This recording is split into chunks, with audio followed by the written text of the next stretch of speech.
BRS के working सदर mister के तारक रामाराव ने पार्टी कारकुनों और कायदीन पर जोर दिया कि वो एसआईआर मुहिम के ताल्लुक से चौकस रहें और इस बात को यकीनी बनाएं कि किसी अहल वोटर का नाम फेहरिस्त से हज़फ होने ना पाए।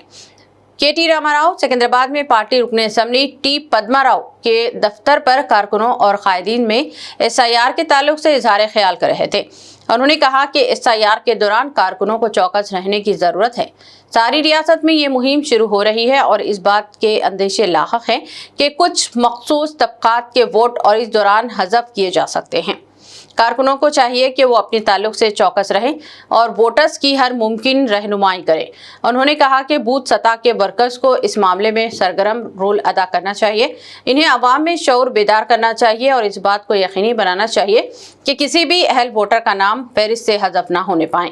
उन्होंने कहा कि बीआरएस इस मामले में सरगर्म रोल अदा करेगी और अवाम की हर मुमकिन मदद की जाएगी।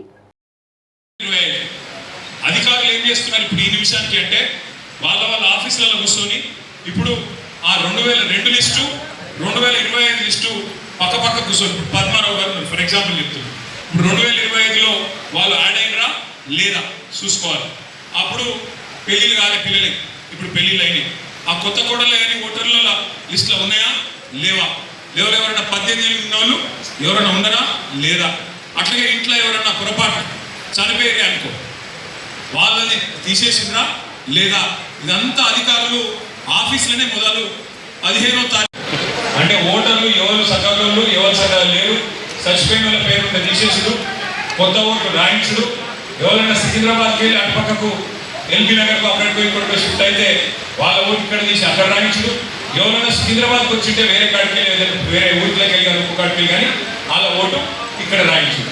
ఉదాహరణకు మీ ఇంట్లో కొత్తగా పెళ్ళి 5 సంవత్సరం తర్వాత తెలంగాణ మనకు వచ్చినాక ఒక 3-3.5 ఏళ్ల పాటు పెద్దలు భారతరత్న డాక్టర్ బాబాసాహెబ్ అంబేద్కర్ గారి నాయకత్వంలో రాజ్యాంగం రాష్ట్రం పెద్ద మనుషులు అందరూ కూర్చున్నారు. చక్కగా వాడుకునేందుకే ఈ కార్యక్రమం మిస్ అయ్యారు. నెక్స్ట్ లైన్ పోయి తహసీల్దార్ దగ్గర మీరు రాయించుకోవాలి.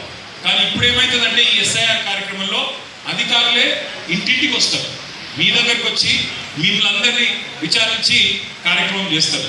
మరి ఇది లాస్ట్ టైం ఎప్పుడు జరిగింది తెలంగాణలో అంటే తెలంగాణ రాష్ట్రం లేదన్నాడు, ఉమ్మడి ఆంధ్రప్రదేశ్ ఉండే 2002వ సంవత్సరంలో అప్పుడు ఎస్ఐఆర్ కార్యక్రమం జరిగింది.